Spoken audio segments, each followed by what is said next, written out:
ओडिशावासी को नुआ सरकार बड़ भेटी भत्ता टंका 3000 टंका को वृद्धि।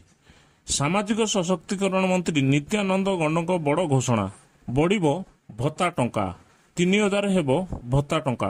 राज्य रे नुआ मुख्यमंत्री दायित्व नेबा परठू राज्यवासी को गोटिए परे गोटिए उपहार देउछंती मोहन सरकार।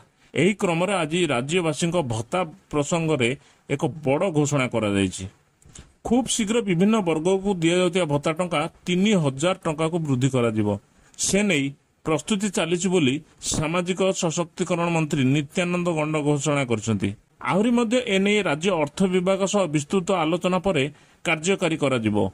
विभिन्न वर्गर योग्य हिताधिकारी को सरकारी योजना अधीन रे भत्ता जोगाउछंती राज्य सरकार। तेबे केउ वर्गर भत्ता बढ़ा जिवो से नहीं कौनसी निर्दिष्ट सूचना मिली नहीं।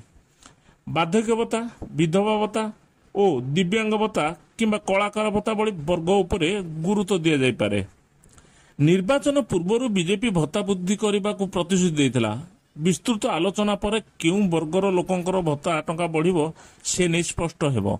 दर्शक बंधु जदि वीडियोटी भल लागुछि तेबे लाइक शेयर कमेंट करबा भूलिबेनी। एई भली वीडियो देखिबा पय हम चैनल को सब्सक्राइब करंतु। जय जगन्नाथ।